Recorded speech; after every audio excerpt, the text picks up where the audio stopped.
murid sëñ Muntaxa Bachir Mbàkke mësta tas Xuddaamul Xaddiim kuréel gi day woyal ay yëngu-yëngoom ki ko xamle moo di sëriñ Amsatu Mbàkke waaye doomi sëriñ Abdou Lahad Mbàkke ji leeral na it ne lépp luy yëngu-yëngu jëm ci wàllum sécurité dañu koy tegandi. dafa bari ñu may woo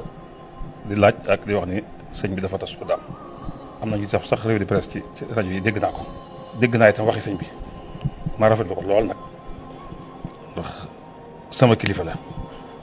di sama kilifa waaye nag di sama nawle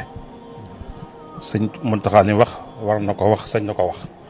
rafetlu naa itam wax ji lool waaye mu leer sëñ Muntaxa su doon su lu mu bëgg ci man daf may woo digal ma wala mu woo tere ma sëñ Muntaxa tuddul Xuddaam su ci amoon xalaat man la ciy wax ci te waxu ceeg man dégg naa ko waaye jëpp ma itam Xuddaam day waxal Xuddaam nag du pour sécurité Xuddaam sécurité ci benn baraas la boo xam ne da koo dab tax ko woon a jóg nit ñi nag mu leer ci ñëpp Xuddaam bi mu sosoo gis nga jëf référendum bi doxoon na ci ay jéego ba génn réew mi ba génn région bi ak sous-région bi yëpp di dox di ci liggéey kon xam nga ni yemut fii suuf si gardiennage bi nag da cee dugg gardien da cee dugg lu ko dab la ñoo xam dañoo bëgg a liggéey sëñ Tuubaa te saak ko jaar ci man ma bàyyi leen ci ñu ko def gannaaw sëñ bi joxe ndigal nag ñooñu dañuy naan tekk te ko ni tekk wala loolu jëfe ndigalu sëñ bi ci wàllu googu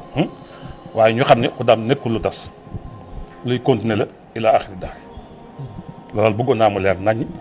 leer ci bopp nit ñi. ci fàttali nag Xuddaamul Xaddiim kuréel la goo xam ne Serigne Saliou Mbacke moo joxoon ndigal Serigne Amsatu Mbacke mu taxawal ko boobaak léegi nag am na ay activités yu bari yu ñu amal ci biir ak ci bitim réew bokk na ci li ko gën a sabab moo di aar di défendre di ñag yoonu Serigne Touba Xaadimu Rasuul wi mu jaral leen lu nen nag. Xuddaam ndigalul Serigne Saliou yoo xam dama ko batale fii lii laa ci teg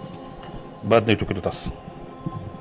moo gàmm gi nga gàmm kër Serigne Touba gi la ma batale moom la ma mujj batale ñoom ñaar moo tax ba nay tukki dama koy sàmm di ko saytu.